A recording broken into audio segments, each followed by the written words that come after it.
I'm very optimistic about the future of women in India.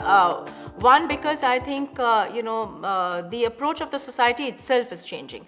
Not just in the urban India or organized India. Even if I look at rural India, the kind of progress that, say, the self-help group movement has made, which has made women economically and even thought process wise independent and self-confident and so on and so forth. So I think the whole societal approach is changing. The second is the approach, of course, of the organizations is changing. The third is that clearly we have girls and women in India who are very smart, very capable, very intelligent.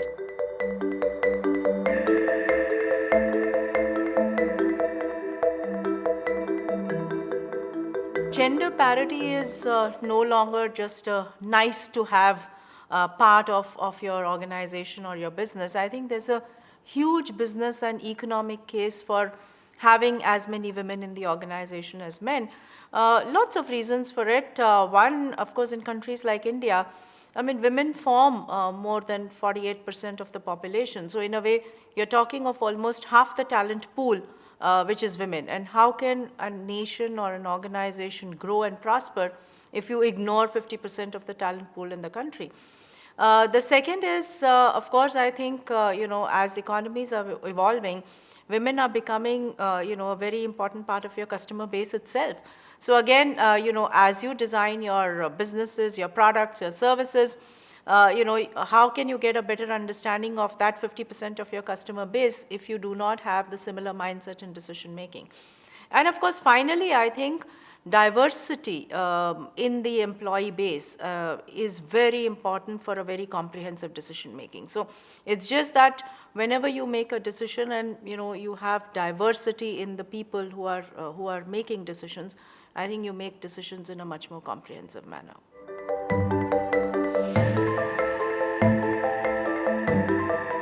India has made a lot of progress in the many last few years that I have seen in my working life.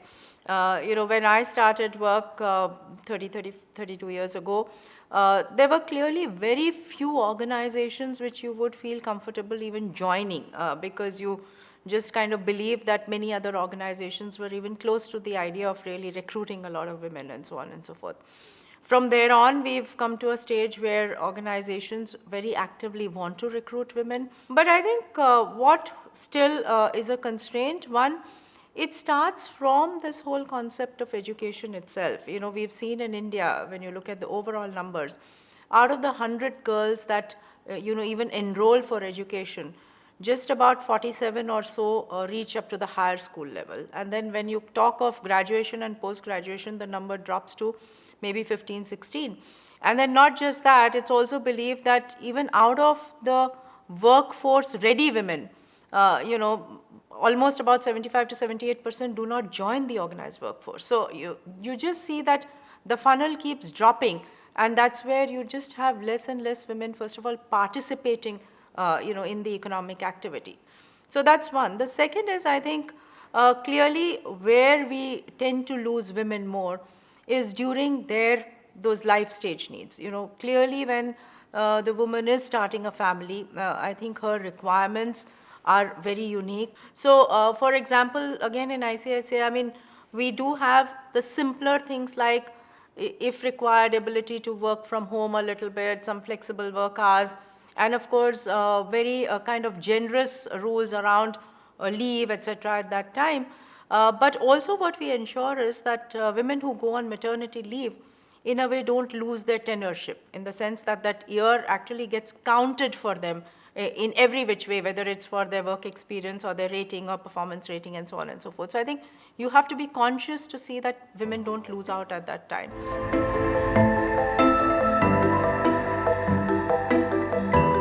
The biggest responsibility of the organizations is to make sure that the work environment is neutral, because that itself in a way plays on the mindsets of women. So if women believe that the work environment is such that they will get rewarded for their performance, they will get the responsibilities and jobs based on their potential and capability, and not get distinguished by the fact whether they are males or females, I think that itself brings that strong mindset for women to continue to perform.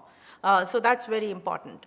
Beyond that, I think what's also important for organizations is to keep doing this check, which I keep saying all the time, to ensure that unconscious biases don't build in. So, while we all believe and want to be, merit-based and make all the efforts to be gender neutral, but sometimes, unconscious biases when you recruit, your incoming staff, or as you look at the newer responsibilities, look at promotions, sometimes this unconscious thing of when you finally have to choose between a male and a female, do you actually tend to choose a male, everything else being equal?